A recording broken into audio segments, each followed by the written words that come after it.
دعائیں کریں گے، کیونکہ دعا بذات خود بھی عبادت ہے۔ تو جب تم اپنے حج کے مناسک پورے کر چکو اور سارے ریچولز تمہارے پورے ہو جائیں اور تم آرام سے بیٹھو، تو پھر یہ کہ تم اللہ سبحانہ تعالیٰ کا ذکر کرو، اور حج کے تمام مناسک کے دوران بھی ذکر کرنا چاہیے، اور جب مناسک پورے ہو جائے تو اس کے بعد بھی رک کر دعا کرنی چاہیے۔ جیسے آپ دیکھیں طواف کے بعد کیا کرتے ہیں، 2 رکعت پڑھتے ہیں اور پھر آپ دعائیں کرتے ہیں۔ اسی طرح جب آپ کی سعی ہو رہی ہوتی ہے تو اس میں بھی آپ جہاں جہاں رکتے ہیں صفا مروہ پہ پھر دعائیں کرتے ہیں، اللہ کا ذکر کرتے ہیں، اور دوران سعی بھی، اور اسی طرح باقی منا میں، عرفات میں، ہر جگہ سب سے زیادہ جو چیز کی جاتی ہے، جو عبادت کی جاتی ہے، وہ دعا کی عبادت ہے۔ عرفہ میں آپ دیکھیے کہ نبی صلی اللہ علیہ وسلم نے ظہر اور عصر دونوں نمازوں کو اکٹھا کر دیا، یعنی قصر پڑھی اور جمع پڑھی، یعنی گویا جو فریضہ ہے اس سے مختصر ترین وقت میں فارغ ہو گئے، پھر مختصر سا خطبہ دیا، اور باقی زوال شمس سے لے کر غروب شمس تک دعا ہی دعا کی، یعنی جو وقت کا ایک بہت بڑا حصہ دعائیں ہی دعائیں۔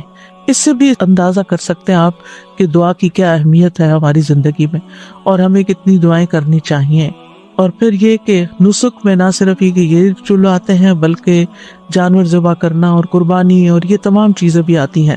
تو مراد یہ ہے کہ جب قربانی ہو جاتی ہے تو پھر ایک طرح سے حج کے تمام مناسک ادا ہو جاتے ہیں، اور اس وقت انسان اللہ کا ذکر کرے، یعنی حج سے فارغ ہونے کے بعد مراد ہے۔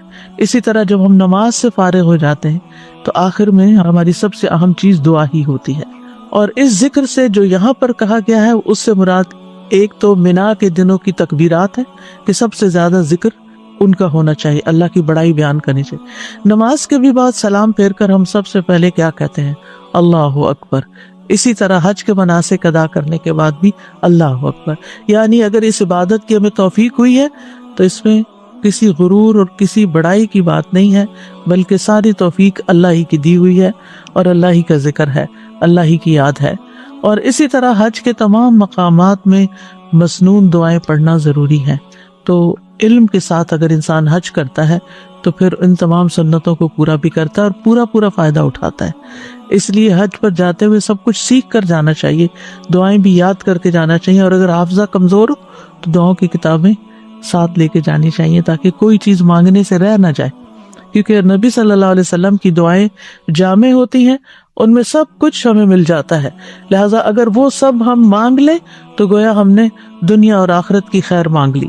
عربوں کا طریقہ یہ تھا کہ حج سے فارغ ہو کر اپنے آباء و اجداد کے کارناموں کا ذکر کرتے، ہر قبیلہ اپنے اپنے بڑے جو گزرے ہوئے شخصیتیں تھی، جو سردار تھے، ان کا ذکر کرتے کہ انہوں نے یہ کارنامے کیے اور وہ کیے، حسب نسب پہ فخر ہوتا تھا۔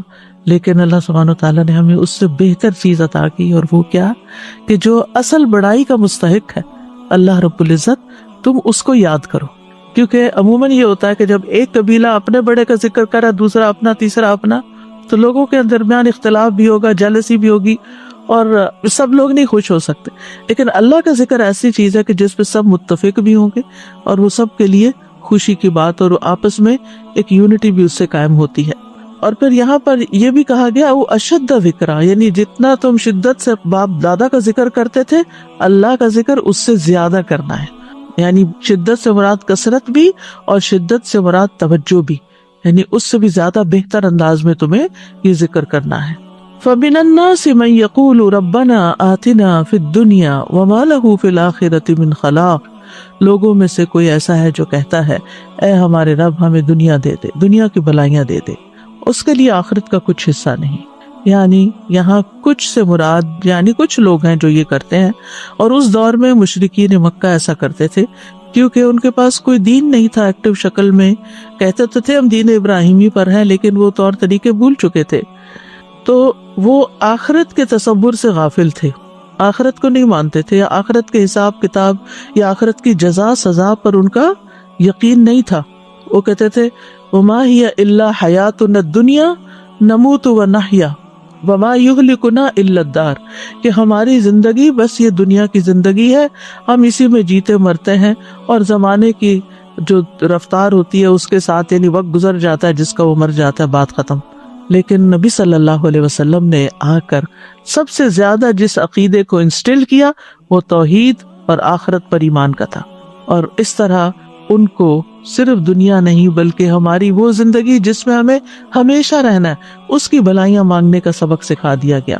ابن عباس کہتے ہیں کہ کچھ عرب مواقف پہ یعنی عرفات یا حج کے مشاعر میں آتے اور کہتے اے اللہ اس سال کو بارش، خوشحالی اور اچھی اولاد کے حصول کا سال بنا دے۔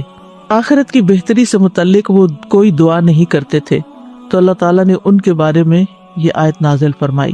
امام بغوی کہتے ہیں کہ اللہ نے اس سے مشرکین مراد لیے ہیں، وہ حج کے موقع پر اللہ تعالیٰ سے دنیا کے سوا کچھ نہیں مانگتے تھے۔ وہ کہتے تھے یا اللہ ہمیں بکریاں، اونٹ، گائے اور غلام عطا کر۔ ان کی دنیا یہی تھی۔ ایک آدمی کھڑا ہوتا اور کہتا اے میرے رب، میرے باپ کا ایک بہت بڑا خیمہ تھا اور اس کے پاس بہت زیادہ مال تھا، تو مجھے بھی ویسا ہی دے جیسے اس کو دیا ہے۔ یہ طریقہ تھا ان کی دعا کرنے کا۔ قتادہ کہتے ہیں یہ ایسا بندہ ہے جس کی نیت صرف دنیا کی ہوتی ہے، یہ دنیا کے لیے خرچ کرتا ہے، اسی کے لیے عمل کرتا ہے اور اسی کے لیے تھکاوٹ اور مشقت اٹھاتا ہے۔ آخرت اس کے ذہن میں نہیں ہوتی، آخرت کی جزا اور آخرت کا فائدہ۔ وَمَا لَهُ فِي الْآخِرَةِ مِنْ خَلَاقٍ، ایسے لوگوں کا جن کا مطمع نظر، جن کا گول اور جن کی توجہ اور دلچسپیوں کا سارا مرکز صرف دنیا ہے، ایسے لوگوں کے لیے پھر آخرت میں کچھ نہیں۔ جو آخرت کو بھول کر زندگی گزار رہے ہیں، یعنی غفلت میں پڑے ہوئے ہیں، پھر ان کے لیے آخرت میں کچھ نہیں ہوگا۔ صرف دنیا مانگتے ہیں، دنیا چاہتے ہیں، دنیا کے لیے محنت کرتے ہیں تو ان کو دنیا ہی ملے گی، اور اگر وہ دین کے کام بھی دنیا کمانے کے لیے کر رہے ہیں تو بس صرف دنیا ہی ملے گی، آخرت نہیں ملے گی۔ قارون کے پاس بہت بڑی دولت تھی، اس کے خزانوں کا حال یہ تھا کہ خزانوں کی کنجیاں، خزانے نہیں، خزانے تو پتہ نہیں پھر کتنے ہوں گے، ان کی کنجیاں طاقتور آدمیوں کی ایک پوری جماعت مشکل سے اٹھا سکتی تھی۔ تو اس دولت کی وجہ سے قارون کے اندر فخر اور گھمنڈ پیدا ہو گیا تھا، تکبر پیدا ہو گیا تھا۔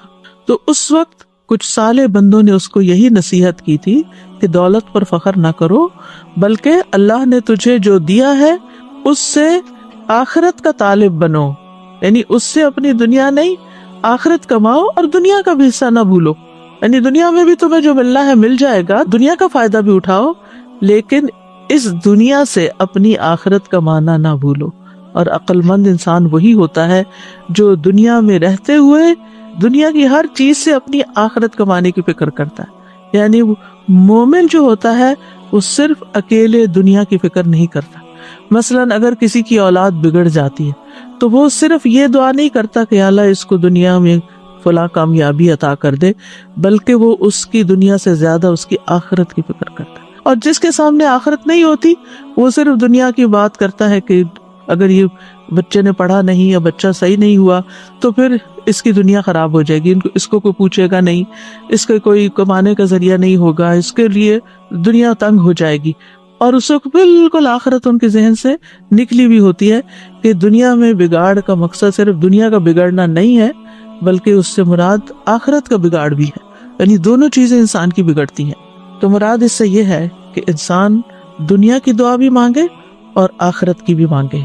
یعنی دنیا میں انسان کا بہت بڑا حصہ کیا ہے؟ وہ حصہ ہے کہ جس سے وہ ابدی زندگی کو حاصل کر لیتا ہے۔ وَمِنْهُمْ مَنْ يَقُولُ رَبَّنَا آتِنَا فِي الدُّنْيَا حَسَنَةً وَفِي الْآخِرَةِ حَسَنَةً وَقِنَا عَذَابَ النَّارِ، اور ان لوگوں میں سے بعض ایسے ہیں جو بلند ارادوں والے ہیں، جو بڑی بات سوچتے، جن کی سوچ بڑی ہے، جن کا ہورائزن بڑا ہے، وہ دنیا اور آخرت دونوں مانگتے ہیں۔ وہ کہتے ہیں ہمیں دنیا میں بھی بھلائی عطا کر اور آخرت میں بھی بھلائی عطا کر۔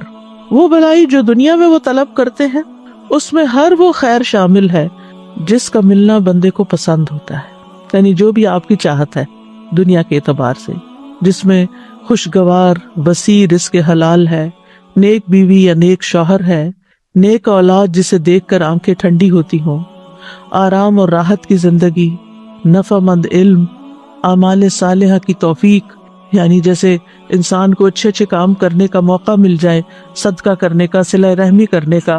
حضرت علی رضی اللہ عنہ کہتے ہیں کہ تم اپنی صحت اور اپنی قوت اور اپنی جوانی اور اپنی دولت کے معاملے میں یہ نہ بھولو کہ تم اس کے ذریعے سے آخرت چاہو، یعنی یہ سب چیزیں کیوں مانگو کہ ہمیں یہ دولت، مال، صحت کیوں ملے، تاکہ ہم اس سے اپنی آخرت کمائیں۔ اور جہاں تک آخرت کا تعلق ہے تو اس سے مراد جنت ہے۔ للذین احسنوا الحسنى وزیادہ، جن لوگوں نے نیکی کی ان کے لیے نہایت اچھا بدلہ اور کچھ زیادہ بھی ہے۔ قتادہ کہتے ہیں اس سے مراد دنیا میں عافیت ملنا اور آخرت میں عافیت ملنا، یعنی دنیا اور آخرت کی بھلائی کو ایک لفظ سے بیان کرتے ہیں، اور وہ کیا ہے؟ عافیت، یعنی جان میں، مال میں، اولاد میں، صحت میں، ہر چیز میں عافیت، کہ انسان نقصان اور شر سے محفوظ ہو جائے۔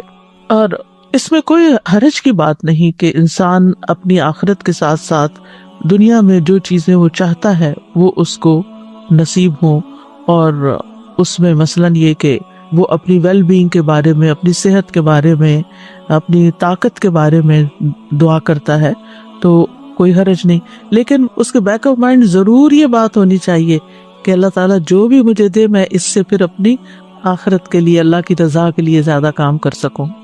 اور پھر آپ دیکھیے کہ یعنی جب سے انسان کی موت شروع ہوتی ہے اس سے لے کر اللہ تعالیٰ کے دیدار تک جتنے بھی مرحلے ہیں اللہ تعالیٰ ان سب کو آسان کر دے۔ یعنی جب ہم آخرت کی بھلائی مانگے تو یہ ساری چیزیں ذہن میں ہوں کہ ہماری موت آسان ہو، ہمارا قبر کا حساب آسان ہو، ہماری قبر کی زندگی نعیم اور راحت والی ہو، ہم قبر سے اٹھے جب حشر میں تو ہمارا حشر کا اٹھنا وہ خوبصورت ہو، اس میں ہمارے اندر اطمینان ہو، کسی قسم کی کوئی گھبراہٹ نہ ہو، اللہ تعالیٰ کی رضا حاصل ہو، اور پھر رب رحیم کا قرب حاصل ہو۔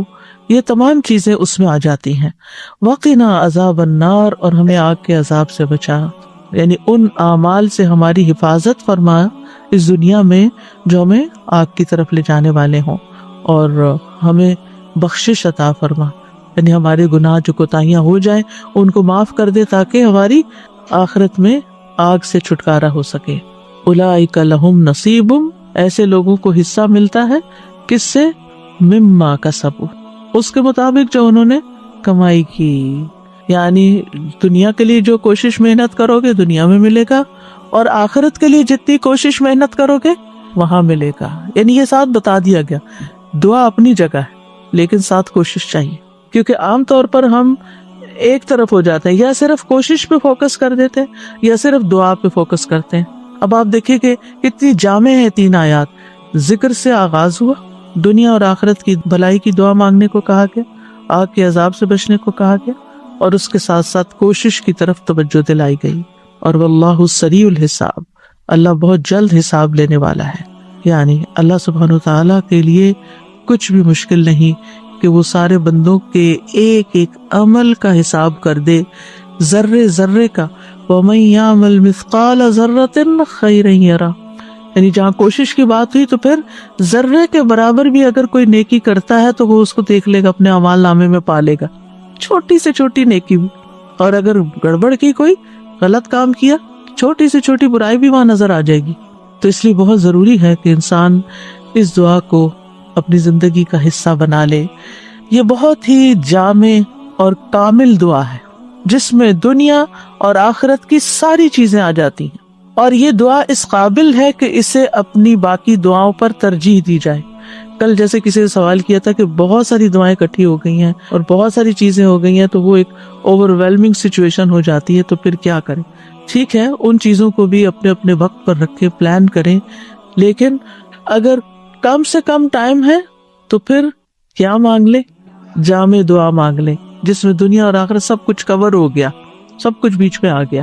نبی صلی اللہ علیہ وسلم اکثر یہی دعا مانگا کرتے تھے اور اس کی ترغیب بھی دیتے تھے، یعنی آپ کی کچھ دعائیں تو مواقع کے ساتھ ساتھ ہوتی تھی، کچھ دعائیں آپ نمازوں کے بعد مانگتے تھے، لیکن کچھ دعائیں آپ بہت کثرت سے مانگتے تھے، یعنی ان کا حصہ زیادہ ہوتا تھا۔ قتادہ نے انس رضی اللہ عنہ سے پوچھا کہ نبی صلی اللہ علیہ وسلم کون سی دعا کثرت سے مانگا کرتے تھے؟ انس رضی اللہ عنہ نے کہا، حضرت انس کی یہ باتیں زیادہ اوتھینٹک اس لیے بھی ہیں کہ وہ آپ کے گھر میں آتے جاتے تھے اور آپ کے تمام امور اور معاملات کو ملاحظہ کرتے رہتے تھے۔ تو حضرت انس نے کہا آپ جو دعا کثرت سے مانگا کرتے تھے وہ یہ تھی، اللہم آتنا فی الدنیا حسنہ وفی الآخرۃ حسنہ وقنا عذاب النار۔ انس رضی اللہ عنہ جب کوئی ایک دعا مانگنا چاہتے تو یہی دعا مانگتے تھے، یعنی جب اتنا ہی وقت ہو کہ آپ ایک دعا صرف مانگ سکیں، اور جیسے اذان اور اقامت کے بیچ میں دعا قبول ہوتی ہے، اب صفوں میں کھڑے ہو جاتے ہیں جب نمازی، اس وقت دعا قبول ہوتی ہے، تو پھر یہ کہ نماز شروع ہو جاتی، آپ یہ تھوڑی کہ نماز چھوڑ کے دعائیں کرنا شروع کر دیں، تو ایک چھوٹے سے وقت میں آپ فوراً ربنا آتنا فی الدنیا حسنۃ وفی الآخرۃ حسنۃ وقنا عذاب النار، اور خاص طور پر اس وقت جب انسان کو کچھ سمجھ نہیں آ رہی ہوتی، مانگوں کیا، میری بھلائی کس میں ہے، تو پھر انسان بھلائی مانگ لے، دنیا کی بھی اور آخرت کی بھی، اور یہ دنیا اور آخرت کی بھلائی کو جمع کرنے والے کلمات ہیں۔ انس بن مالک کہتے ہیں ان سے کہا گیا تمہارے بھائی بصرہ سے آئے ہیں، یعنی کچھ لوگ دوست وغیرہ ملنے کے لیے آئے ہیں۔ وہ اس وقت بصرہ کے کونے میں رہتے تھے، یعنی جس طرح آؤٹ اسکرٹس میں رہتے ہیں، تو ڈاؤن ٹاؤن سے یا سٹی سینٹر سے وہ ان کو ملنے کے لیے آئے، اس لیے آئے ہیں تاکہ آپ ان کے لیے اللہ سے دعا کریں، کیونکہ وہ صحابی تھے، طویل العمر تھے، اس وقت تک اکثر صحابہ فوت ہو چکے تھے، اور ظاہر ہے کہ صحابی بھی بہت جلیل القدر علم والے اور نبی صلی اللہ علیہ وسلم کی طویل صحبت پانے والے قریب ترین صحابہ میں سے تھے، تو ان کے پاس آئے کہ وہ ہمارے لیے دعا کریں۔ انہوں نے کہا اللہم اغفر لنا وارحمنا وآتنا فی الدنیا حسنہ وفی الآخرۃ حسنہ وقنا عذاب النار۔ لوگوں نے اس سے زیادہ دعا کی خواہش کی، کچھ اور دعا کرے، انہوں نے پھر یہی کہہ دیا، کہا کہ اگر تمہیں یہ مل گیا، یہ دعا قبول ہو گئی، تو تمہیں دنیا اور آخرت کی خیر مل گئی، ساری بلائی مل گئی، کچھ بھی نہیں چھوٹے گا، پھر بات ہی ختم۔ اتنا خوبصورت ہے ہمارا دین کہ جو ہمیں مختلف مواقع کی مناسبت سے بہترین چیزیں سکھا دیتا ہے، جس میں اتنا بڑا بڑا فائدہ ہے۔ یہ خزانوں کی کنجیاں ہیں، خزانے ہیں یہ، جن کی ہم قدر نہیں کرتے۔ ہم میں سے ہر ایک کو پتا ہے یہ دعا ہے، لیکن کون کتنی تاکید سے مانگتا ہے، بھول جاتے ہیں ہم۔ ہمیں علم ہوتا ہے، ہمیں باتیں پتا ہوتی ہیں، لیکن پھر وہ آہستہ آہستہ ہمارے عمل سے نکل جاتی ہیں۔ ایک دفعہ سنتے ہیں، شروع کرتے ہیں، پھر کچھ دنوں میں کوئی اور چیز اوپر آ جاتی ہے، پھر وہ نکل جاتی ہے۔ ایسی چیزوں کو پکڑ کے رکھنا چاہیے، کہیں ایسے نوٹس لگا دینے چاہیے، یا کہیں اپنے یادداشتوں میں لکھ لینا چاہیے کہ یہ مانگنے سے نہیں بھولنا، کیونکہ یہ مل گیا تو سبھی کچھ مل گیا۔ اور آپ دیکھیے کہ وقت کے ساتھ ساتھ زندگی کتنی مصروفیت کا شکار ہو گئی ہے، یعنی جتنی سہولتیں زیادہ ہو گئی ہیں اتنی مصروفیت زیادہ بڑھ گئی۔ آج سے 100 سال پہلے کا شخص شاید اتنا ٹینس نہ ہوتا ہو جتنا ہم ہر وقت ٹینس رہتے، کیونکہ ایک کام ختم نہیں ہوتا اور ایک اور کرنے کا دھیان لگا رہتا ہے، بھاگم دوڑ لگی رہتی ہے۔ اور اگر ہم کسی کرسی پر بھی بیٹھے ہوئے نا، تو دماغ ہمارا دوڑ رہا ہوتا ہے نا، یہ بھی کرنا، یہ بھی کرنا، یہ بھی کرنا ہے، وہ بھی ہونا ہے۔ تو ایسے میں پھر واقعی ذکر کے لیے بھی بعض اوقات ٹائم کم رہ جاتا ہے، اور دعاؤں کے لیے بھی، اور خاص طور پر بچوں والی مائیں، جو چھوٹے بچوں والی، وہ تو ہارڈلی نماز کے اندر یا نماز کے باہر کوئی دعائیں مانگ سکتی ہیں، کیونکہ ایک ٹانگوں کے چمٹے میں ہوتے ہیں، یا آگے آ کے لیٹ جاتے ہیں، یا بڑے بھی ہو جائیں تو جا کے کچن میں کھڑے ہو جاتے ہیں اور آوازیں لگانے لگتے ہیں کہ جلدی آئے، یا پھر آپ کو یہ ہوتا ہے کہ اگر میں وقت پہ نہ اٹھی تو انہوں نے کچھ کام خراب کر دینا۔ آج کل خاص طور پہ افطار کے فوراً بعد مغرب ہوتی ہے، آپ کو جور کہتے پانی پیتے، نماز شروع کر دیتے، اب آپ کا دل ہوتا ہے تھوڑا سا سکون سے نماز پڑھے، لیکن سارے تو ایسے سکون سے نہیں پڑھتے، ان کو تو بھوک لگی ہوتی، پھر آپ کو سرو کرنا ہوتا ہے، تو آپ کو سب کی ٹیک کیئر کرنی ہوتی، پھر اس وقت دل چاہتا ہے کہ کیا مانگ لیں، کچھ تو مانگے، کیونکہ سارے دن کے روزے کے بعد اس نماز کی کیفیت بھی بڑی اچھی ہوتی ہے۔ تو اس وقت یہ دعا مانگ کے اٹھ جائے، لمبی نہ مانگے کہ گھر والے ناراض ہونے لگے۔ تو بہت سے اوقات ایسے ہوتے ہیں کہ جس میں ہمارے پاس کوئی نیکی کا کام کرنے کا بہت مختصر سا وقفہ ہوتا ہے، ایسے اوقات کو استعمال کر لیا کریں ایسی جامع دعاؤں کے ساتھ۔ پھر اسی طرح عافیت کی دعا مانگنا، یہ بھی دنیا اور آخرت کی بھلائیاں مانگنے میں سے ہے۔ حضرت انس سے روایت ہے کہ رسول اللہ صلی اللہ علیہ وسلم نے مسلمانوں میں سے ایک ایسے شخص کی، بیمار شخص کی عیادت کی جو لاغر ہو کر چوزے کی طرح ہو گیا تھا، بالکل سکڑ سا گیا۔ تو رسول اللہ صلی اللہ علیہ وسلم نے اس سے فرمایا، کیا تم اللہ سے کسی چیز کی دعا کرتے تھے یا اس سے کچھ مانگا کرتے تھے؟ اس نے کہا، جی ہاں، میں کہتا تھا، اے اللہ تو مجھے آخرت میں جو سزا دینے والا ہے وہ دنیا میں ہی دے دے۔ اس پر رسول اللہ صلی اللہ علیہ وسلم نے فرمایا، سبحان اللہ، تم میں اتنی طاقت نہیں، تم اس کی استطاعت نہیں رکھتے، تم نے یہ کیوں نہ کہا اللہم آتنا فی الدنیا حسنۃ وفی الآخرۃ حسنہ وقنا عذاب النار۔ یاد رکھیے یہ دعا نبی صلی اللہ علیہ وسلم سے اللہم کے ساتھ آتی ہے اور قرآن میں ربنا کے ساتھ آتی ہے، ان دونوں میں سے جو بھی آپ، کیونکہ یہ نہ ہو کہ پھر آپ پوچھیں یہ پڑھیں یا وہ پڑھیں، جو بھی آپ کا دل چاہے پڑھیں۔ پھر آپ صلی اللہ علیہ وسلم نے اس شخص کے لیے دعا کی جو اتنا کمزور ہو گیا تھا، تو اللہ تعالیٰ نے اس کو شفا عطا کر دی۔ یہ دعا اس لحاظ سے بھی بڑی اہم ہے کہ رکن یمانی اور حجر اسود کے درمیان مانگی جاتی۔ تھوڑا سا فاصلہ ہوتا ہے، رش ہو تو الحمدللہ بڑا بھی ہو جاتا ہے، لیکن ویسے وہ تھوڑی سی جگہ ہوتی، تو اس میں انسان اگر پوری توجہ کے ساتھ یہ دعا مانگ لیتا ہے تو گویا وہ سب کچھ مانگ لیتا ہے۔ اب دیکھیں ہمارے دین نے ہم سب کے لیے، ہم جیسے کمزور لوگوں کے لیے کتنی رعایت اور سہولت رکھی ہے، جن کے حافظے کمزور ہوں، جنہیں بہت ساری دعائیں یاد نہ ہوں، جو بہت کچھ نہ مانگ سکتے ہوں، وہ کم از کم اتنی دعا یاد کر کے چلے جائیں۔ یہ تو ہر حاجی کر سکتا ہے، یعنی ان پڑھ سے ان پڑھ، کمزور سے کمزور حافظے والا ایک یہ دعا سیکھ کے چلا جائے اور یہ بھی مانگتا رہے تو گویا سبھی کچھ اس نے مانگ لیا۔ ابن رجب کہتے ہیں کہ سلف صالحین ایام تشریق میں اس دعا کو کثرت سے مانگنا پسند کرتے تھے، یعنی جب کہ حج کے مناسک ختم ہو جاتے تھے اور منا کے دنوں کے جو باقی دن ہوتے ہیں۔ اور عطا کہتے ہیں کہ جو شخص بھی حج کر کے اپنے وطن واپس جانے لگے اور جب وہ اپنے اہل و عیال کی طرف متوجہ ہو تو یہی دعا پڑھے۔ امام نووی کہتے ہیں یہ دعا مطلق ہے، اس کی کوئی حد نہیں، تو یہ دعا ہر وقت اور ہر لمحے کی جا سکتی ہے، اٹھتے بیٹھتے چلتے پھرتے یہی مانگ سکتے ہیں۔ نماز میں، نماز کے علاوہ دیگر اوقات میں، دعا کو شروع کرتے وقت، دعا کے اندر، مریض کی شفا کے لیے بھی اور باقی مواقع پر بھی، قبولیت کے اوقات میں، یعنی ہر موقع پر آپ یہ دعا پڑھ لیں۔ یعنی یہ دعا تو ہم میں سے ہر ایک کو لازماً زبانی یاد ہونی چاہیے تاکہ جب دل چاہے اس کو پڑھ لے۔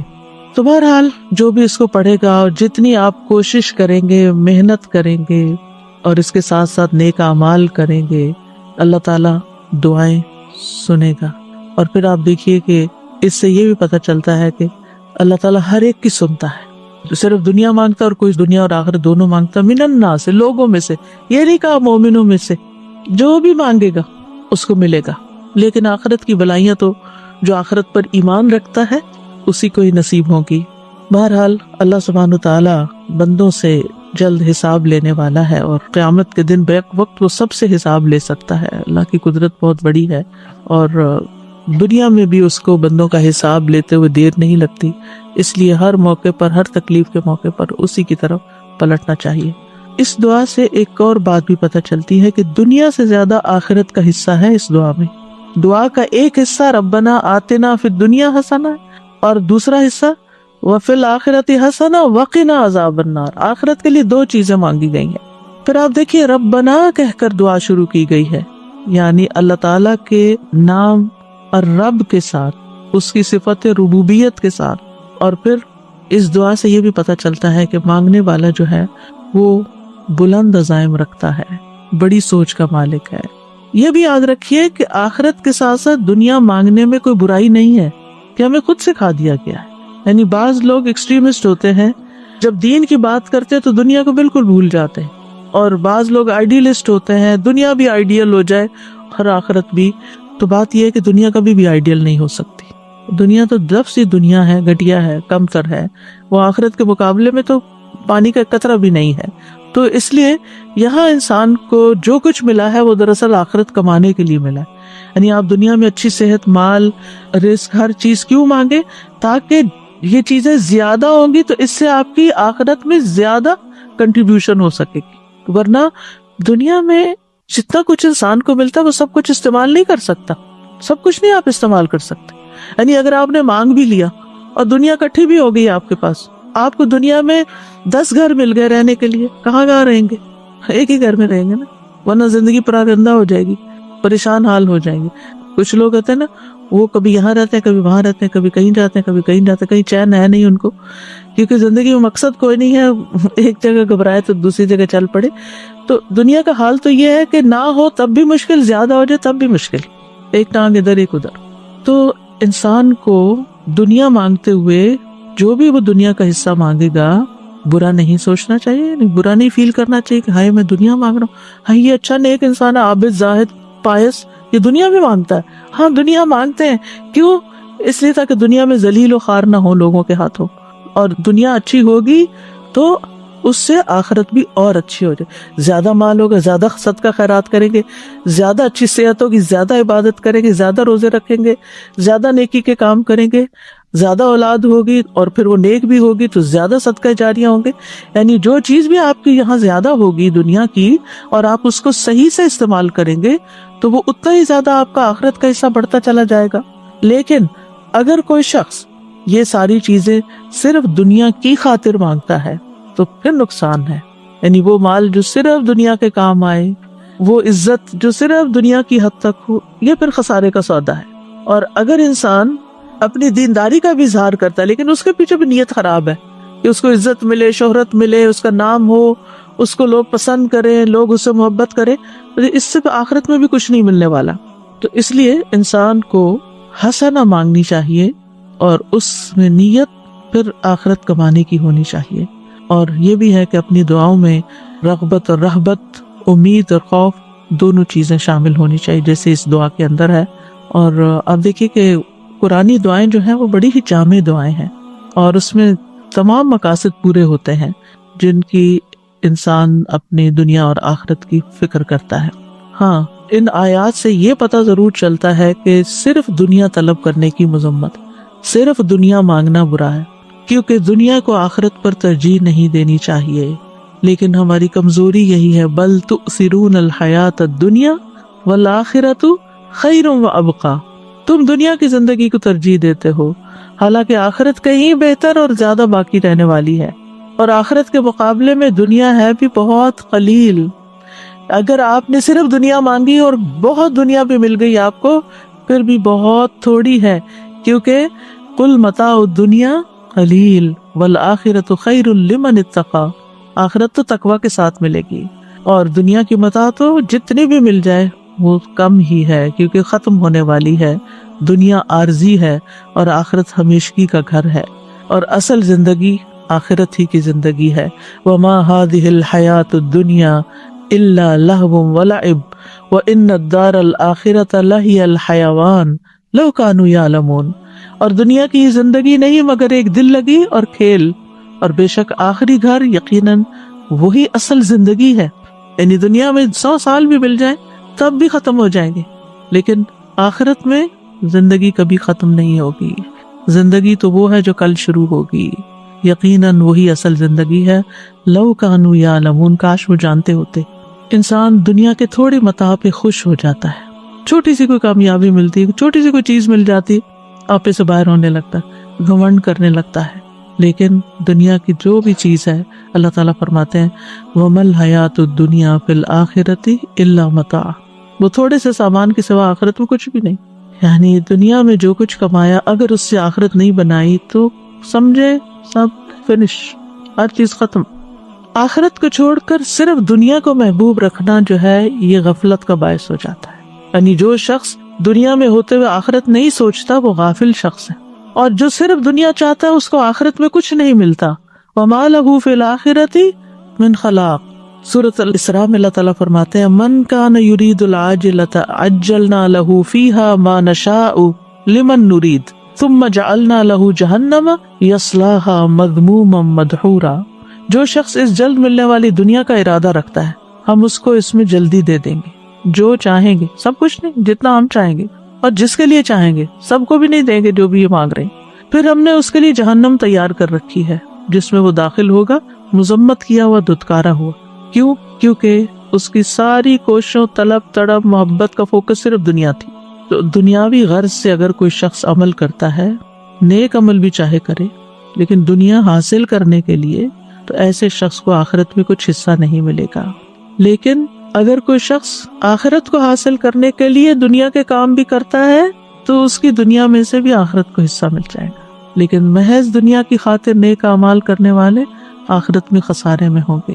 اور اس کے لیے وہ حدیث ہے مشہور، ام سلمہ کہتی ہے میں نے نبی صلی اللہ علیہ وسلم سے کہا ہشام بن مغیرہ صلہ رحمی کرتا تھا، مہمانوں کی میزبانی کرتا تھا، غلاموں کو آزاد کرتا تھا، کھانا کھلاتا تھا. اگر وہ اسلام کا دور پاتا تو مسلمان بھی ہو جاتا، کیا یہ اعمال اس کو فائدہ دیں گے؟ آپ نے فرمایا نہیں، وہ تو یہ سب کچھ دنیا کے لیے دیتا تھا تاکہ دنیا میں اس کا چرچا ہو، اس کی شہرت ہو، وہ دنیا کی تعریف چاہتا تھا. اس نے ایک دن بھی یہ نہیں کہا رب اغفر لی خطیئتی یوم الدین، اے میرے رب بدلے کے دن میری خطاؤں کو معاف کر دینا۔ تو ہونا کیا چاہیے، اس طرح کے جتنے بھی ہم کام کریں، چیریٹی کے کام کریں، لوگوں کی خدمت، خیال رکھیں، ساتھ ہی دل میں دعا کرتے رہیں اور دل کا دھیان اس طرف رہے کہ اللہ اس کا صلہ مجھے آخرت میں عطا کرنا اور اس کے بدلے میرے گناہ معاف کر دینا۔ یعنی صدقہ کرنے کی ایک نیت کیا ہونی چاہیے کہ اللہ اس کے بدلے میرے گناہ معاف ہو جائیں، کیونکہ صدقہ گناہوں کی آگ کو ٹھنڈا کرتا ہے، اللہ تعالیٰ کے غضب کو ٹھنڈا کرتا ہے کہ جو بندے پہ بھڑکتا ہے گناہوں کی وجہ سے۔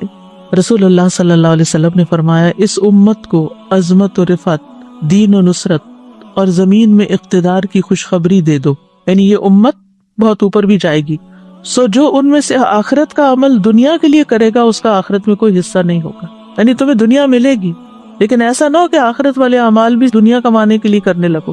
سورۃ نازعات میں آتا ہے فَأَمَّا مَن طَغَىٰ وَآثَرَ الْحَيَاةَ الدُّنْيَا فَإِنَّ الْجَحِيمَ هِيَ الْمَأْوَىٰ، جس نے سرکشی کی، دنیا کی زندگی کو ترجیح دی تو جہنم اس کا ٹھکانہ ہوگی۔ دنیا کی طلب انسان کو بعض اوقات گمراہی کے راستے پر لے جاتی ہے، یعنی انسان اللہ کے راستے پر نہیں چل سکتا جب اس کی دنیا کی خواہشات بڑھ جاتی ہیں، اور بعض اوقات وہ دنیا سے ایسی محبت کرنے لگتا ہے کہ آخرت کے بارے میں کوئی ذکر بھی کر دے تو اس کو برا لگتا ہے کہ آپ ہر وقت موت کی باتیں کرتے ہیں، جنت کی باتیں کرتے ہیں، جہنم کی باتیں کرتے ہیں، تو محض دنیا طلب کرنے سے آخرت کا نقصان ہو جاتا ہے، دل ٹیڑھے ہونے لگتے ہیں، نیت خراب ہونے لگتی ہے نا انسان کی، اور پھر جو لوگ دنیا سے محبت کرتے ہیں وہ بزدل ہو جاتے ہیں، ان کو موت سے ڈر لگنے لگتا ہے، چھوٹی چھوٹی پریشانی، چھوٹے چھوٹے حادثے ان کو خوف زدہ کر دیتے ہیں، یعنی چھوٹا سا بھی نقصان ہوتا ہے تو ان کے اوپر پہاڑ بن کے گرتا ہے، کیونکہ ان کو کیا ڈر لگ جاتا ہے کہ ہماری دنیا بگڑنے لگی ہے۔ لیکن جس شخص کو آخرت کا غم لگ جاتا ہے نا، دنیا میں اس کا کوئی بڑے سے بڑا بھی نقصان ہو تو وہ کیا سوچتا ہے، دنیا ہی تو ہے، حقیر متاع ہی تو ہے، اگر اس پہ صبر کے بدلے اللہ اس سے آخرت میں بہتر دے دے تو میں اسٹل خسارے میں نہیں ہوں، میرا کچھ بھی نہیں گیا، اولاد کا نقصان ہو، جان مال، کسی بھی چیز کا، ہر چیز پہ مومن کیا کہتا ہے، انا للہ و انا الیہ راجعون، یہ چیز گئی ہے، ہم بھی اللہ کے ہیں، ہمیں بھی چلے جانا ہے، تو وہ اس کا غم لگا کر نہیں بیٹھ جاتا، وہ غم پالنے نہیں لگ جاتا، وہ پھر بھی اٹھتا ہے اور کچھ کرتا ہے کیونکہ اس نے بھی آگے جانا ہے۔ صرف جانے والوں کے غم میں روتے رہنا ہی عقل مندی نہیں، کیونکہ ہم نے بھی جانا ہے، وہ چلے گئے اپنا کما کے، ہمیں بھی کچھ کمانا ہے، تو اس وقت کو ادھر ادھر ضائع نہیں کرنا۔ پھر اسی طرح یہ ہے کہ دنیا کی حقیر چیزوں کے بندے نہیں بننا چاہیے۔ رسول اللہ صلی اللہ علیہ وسلم نے فرمایا، ہلاک ہوا درہم کا بندہ، ہلاک ہوا دینار کا بندہ، ہلاک ہوا منقش چادر کا بندہ، یعنی زیب و زینت والے کپڑے کو شوق، اگر اسے مل جائے تو راضی، نہ ملے تو ناراض، اللہ سے بھی ناراض، بندوں سے بھی ناراض۔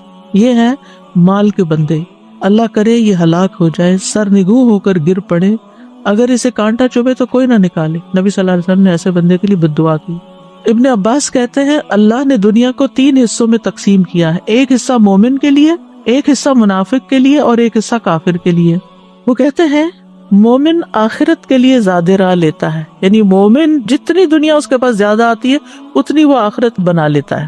منافق اس دنیا سے دنیا کی زینت اختیار کرتا ہے، یعنی منافق کے پاس جب مال و دولت آتا ہے تو وہ کیا سوچنے لگتا ہے، اور زیادہ گھر کی ڈیکوریشن کیسے کر لوں، اور زیادہ لباس مہنگا کیسے خریدوں، یعنی وہ اپنے مال کا ایک بڑا حصہ صرف دنیا کی زیب و زینت میں ہی لگاتا چلا جاتا ہے۔ اور کافر خوب عیش کرتا ہے، بس دنیا اس کے لیے عیش و عشرت کا مقام ہے، دنیا اس لیے کماتا ہے تاکہ دنیا میں عیش کر سکے۔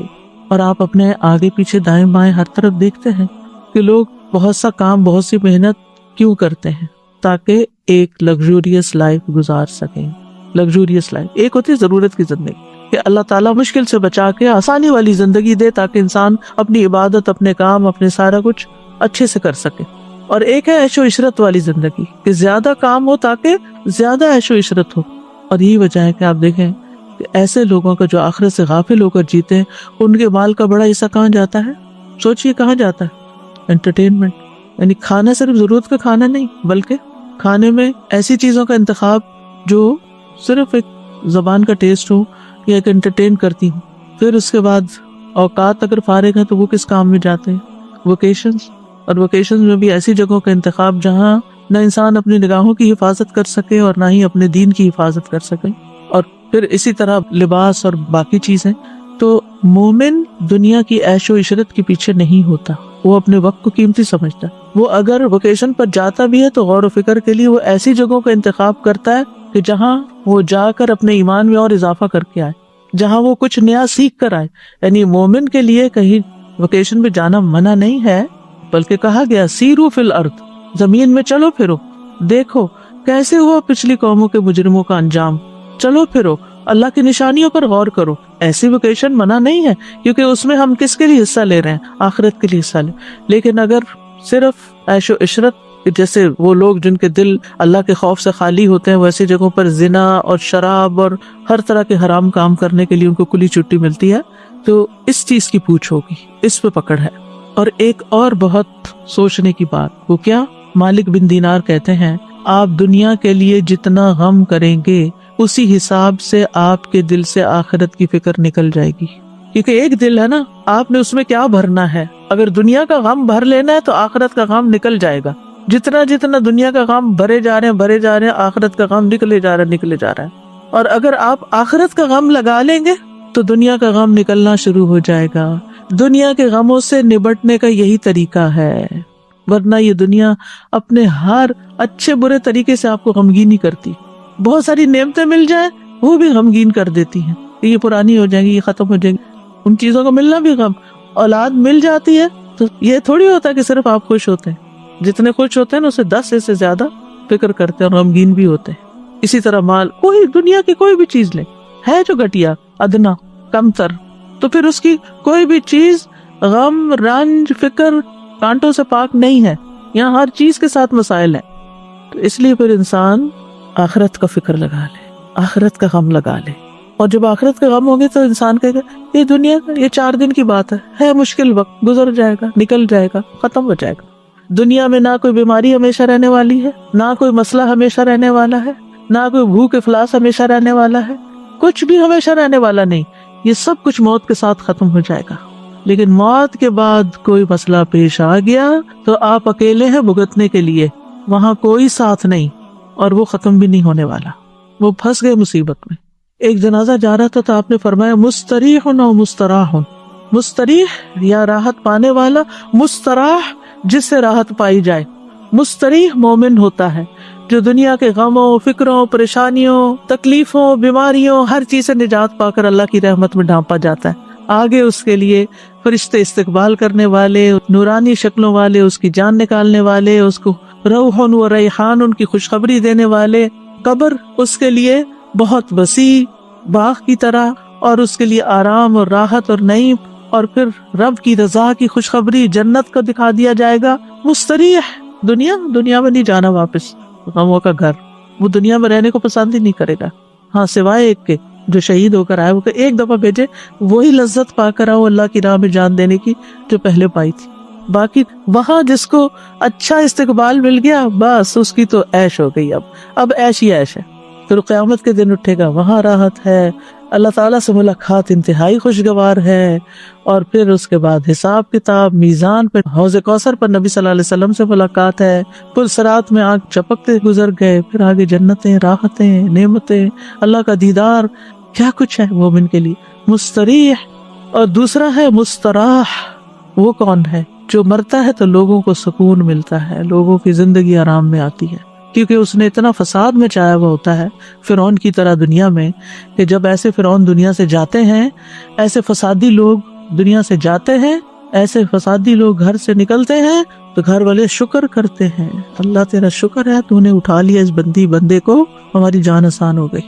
ایسے نہ بنے کہ لوگ آپ کے مرنے کی دعائیں کرنے لگے، لوگوں کے فائدے کے بنے، لوگوں کے کام کے بنے.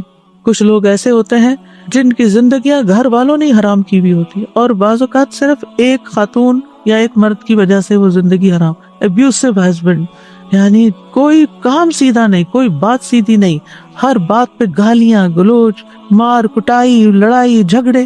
آپ یقین کریں اس وقت روزے سے ہوں، یعنی شاید ہی کوئی دن یا پھر شاید ہی کوئی ویک ایسا جاتا ہے کہ جس میں اس قسم کی باتیں نہ سننے کو ملے، کہ جس میں خواتین اپنے ہسبینڈز کی برائیاں اور ان کی تکلیفیں، یا ساس کی برائیاں، یا کسی اور کی، یعنی لوگوں نے لوگوں کو ہی دکھی اور پریشان کر کے رکھا ہوا ہے. لوگوں نے لوگوں کی زندگی حرام کی ہوئی، گھر میں لڑائیاں، بچوں کی طرف سے پریشانیاں، لگتا ہے کہ کوئی گھر خالی نہیں ہے اس سے. لوگوں کو آخرت بھول گئی ہے، اسی لیے وہ اپنی زبان سے دوسروں کو تکلیف دیتے ہیں، اسی لیے وہ دوسروں کے اوپر ظلم ڈالتے ہیں، اسی لیے بدتمیزی اور بد اخلاقی کرتے ہیں کہ کوئی ان کو پوچھنے والا نہیں ہے. اگر انہیں اللہ کا ڈر ہو، اللہ کا تقویٰ ہو، انہیں فکر ہو کہ قبر میں بھی جانا ہے، فرشتے نے جان لینے بھی آنا ہے، اور ایسا بے بس ہو کے پڑا ہوگا کہ کوئی بھی مدد نہیں کرے گا، تو رہ جائے گا یہ سارا دنیا کا ساز و سامان. بعض اوقات صرف مال کے پیچھے جھگڑے ہیں، بہن بھائی خون کے رشتے آپس میں کٹے ہوئے اور ایک دوسرے پہ مقدمے کر رہے ہیں، ایک دوسرے سے لڑائیاں کر رہے ہیں. یعنی حد ہی ہو گئی ہے فتنے فساد کی کہ آپ جدھر نظر اٹھا کے دیکھتے جس بندے کے پاس بیٹھتے ہیں وہیں کوئی نہ کوئی ایسے ظلم کی داستانیں ہیں. ہم کدھر کو جا رہے ہیں؟ ہم کیا کر رہے ہیں؟ ہمیں اپنی آخرت بھولی ہوئی ہے، اس لیے یہ سب کچھ ہے. چھوٹے سے دنیا کے حقیر مال و متاع کے لیے آپس کی لڑائیاں ہو رہی ہیں. تو بہرحال جو دنیا کا غم لگاتا ہے وہ آخرت سے غافل ہو جاتا ہے، اور جو آخرت کا غم لگاتا ہے وہ دنیا کے غم سے آزاد ہو جاتا ہے. اور خاص طور پر جو ہی موت آتی ہے مستریح. اس لیے مومن جو ہے وہ موت کی تیاری کرتا ہے، فکر کرتا ہے کہ وہاں پریشانی نہ ہو، لیکن اس کو ایک پل خوشی بھی اندر سے ہوتی ہے کہ جانے سے فائدہ ہی ہے اگر اللہ تعالیٰ لے جاتا ہے. لیکن جو شخص دنیا سے محبت کرتا ہے اس کو دنیا چھوڑنے کا بھی بڑا غم ہے کہ میں دنیا چھوڑ آیا. وہ جس کو میں نے دن رات کمایا، وہ میرے کاروبار، وہ میرے بزنس، وہ میری جابیں، وہ میرے مال، وہ میرا بینک بیلنس، وہ کدھر گیا سب کچھ. یعنی ایک وہ شخص ہے جس کو ڈاکٹر کہتے ہیں بس آپ کے پاس 2 مہینے ہیں، اور اس نے اپنی آخرت کے لیے تیاری کی ہوتی ہے، تو وہ سکون سے ان 2 ماہ کو گزارتا ہے اللہ کا ذکر کرتے، اللہ کا یاد کرتے ہوئے. اور ایک وہ شخص ہے جس نے صرف دنیا میں اپنا سب کچھ لگایا ہوتا ہے، جب اس کو موت کی خوشخبری کوئی دے دیتا ہے کہ اب تو آپ کے پاس گنے چنے دن ہیں، تو اس کو یہ غم پھر بھی کم ہوتا ہے کہ آگے کیا ہونا ہے میرے ساتھ. اس کو پھر یہ غم ہوتا ہے کہ میرے پیچھے اس مال کا کیا ہوگا، ہائے افسوس میں اس سے فائدہ نہ اٹھا سکا، جس کے لیے میں نے چوری کی، ڈاکے ڈالے، لوگوں کے مال غصب کیے، حرام کھایا، اور ظلم اور زیادتی کے ساتھ میں نے اپنی زندگی گزاری. تو اس لیے ابھی وقت اور مہلت ہے ہمارے پاس. ہم اپنے رویوں کو ٹھیک کر لیں، ہم صبر سے کام لیں، ہم اپنے اخلاق کو اچھا کر لیں، اور ہم اپنی آخرت کو کسی قیمت پر نہ جانے دیں. جو ہمارا حصہ نہیں بنتا، جو ہمارا مال نہیں، اس کے اوپر ہم نظر ہی نہ رکھیں. ظلم اور زیادتی کے ساتھ کسی کا مال ہتھیانے کی کوشش نہ کریں، جھوٹ بول کر کسی سے کچھ حاصل نہ کریں، اور اگر سچ بول کر اپنا بھی کچھ جاتا ہے تو جو رزق آپ کی قسمت میں ہے وہ آپ کے پاس آئے گا. مومن کا یہ یقین ہوتا ہے کہ موت اس وقت تک نہیں آئے گی جب تک میں اپنا رزق پورا نہیں کر لوں. تو بہرحال ہمیں یہ دعا کرتے رہنا چاہیے کہ اللہ دنیا میں بھی اچھا دے، آخرت میں بھی اچھا دے، دونوں جگہ ہماری بھلائی ہو، لیکن آخرت مقصد اول اور دنیا مقصد ثانی ہو. یعنی ترتیب یہ ہو، یعنی اللہ کی رضا، آخرت کا ثواب، اور اس کے ساتھ ساتھ دنیا میں بھی ایک اچھی عزت والی زندگی ہو، آرام والی زندگی ہو کہ جس میں انسان کو فائدہ ہو. اب یہ جو حسنہ ہے نا، تو بعض اوقات ہم سمجھتے ہیں کہ حسنہ سے مراد صرف نعمتوں کا ملنا ہے نا. ہاں، اس کے ساتھ اللہ کی اطاعت کی توفیق ہونا، یہ بہت بڑی حسنہ ہے.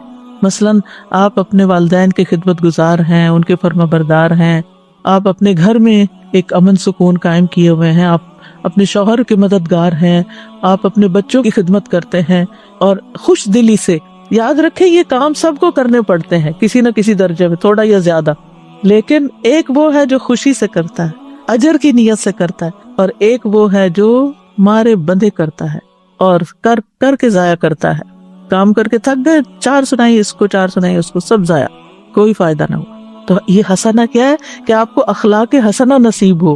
جب ہم مانتے ہیں ربنا آتنا فی الدنیا حسنہ، ساری بھلائی اچھا اخلاق دے اللہ، تاکہ ہم تھکے بھی تو تیری خاطر صبر کریں، ہمیں کوئی تکلیف پہنچے تو تیری خاطر صبر کریں، فوراً چنک کے جواب نہ دیں. بعض لوگ ہوتے ہیں اتنی سی بات برداشت نہیں کرتے، ذرا سی بات برداشت نہیں کرتے، کسی نے ذرا سا کچھ کہہ دیا فوراً پلٹ کے جواب، اور ایسا جواب کے پہلے سے بھی زیادہ دوسرے کا دل جلا دیا. تو ان عادتوں پر بھی قابو پانے کی ضرورت ہے. آپ دیکھیے ماچس کی جو تیلی ہوتی ہے وہ کتنی چھوٹی سی ہوتی ہے لیکن کتنے بڑے بڑے فساد کر جاتی ہے. بعض اوقات انسان کے منہ سے نکلی ہوئی چھوٹی سی بات ہوتی ہے لیکن ایسی آگ لگاتی ہے دوسروں کو کہ ہر چیز ہی جل کے رہ جاتی ہے، گھر برباد ہو جاتے ہیں، طلاقیں ہو جاتی ہیں، گھر ٹوٹ جاتے ہیں ایسی چھوٹی سی تیلی لگانے سے. تو اگر اللہ نے آپ کو بولنے کی طاقت دی ہے تو اس کو صحیح سے استعمال کریں. اور پھر آپ دیکھیے کہ جب انسان اپنی آخرت کی فکر کرتا ہے نا تو اس کی دنیا خود ہی سنورنے لگتی ہے. جو اللہ کی رضا چاہتا ہے پھر اس کے حالات درست ہونے لگتے ہیں، کیونکہ وہ اللہ کے لیے صبر کر لے گا، وہ اللہ کے لیے کسی کی مدد کر دے گا، وہ اللہ کے لیے ہر کام کرنے کو تیار ہو جائے. اور جو خیر بانٹتا ہے خیر پلٹ پلٹ کے اس کی طرف آتی ہے. تو آپ دیکھیے کہ اگر انسان اللہ کی رضا کے لیے اور آخرت کی کامیابی کے لیے مثلا دنیا میں عبادت کرتا ہے، استغفار کرتا ہے کہ اس کے گناہ معاف ہو جائیں، تو اس کے بدلے میں دنیا میں بھی بھلائی ملے گی، دنیا کا رزق بھی ملے گا، اولاد بھی ملے گی اور باقی چیزیں بھی پائے گا۔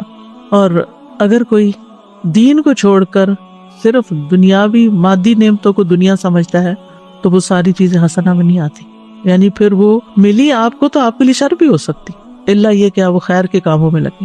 یعنی مثلاً اگر آپ صرف استغفار کرتے ہیں دنیا حاصل کرنے کے لیے اور آخرت کا کوئی ارادہ نہیں، تو ہو سکتا ہے کچھ دنیا مل جائے آپ کو کہ آپ کے گناہ معاف ہو، دنیا مل گئی، لیکن آگے والی چیز کہاں گئی؟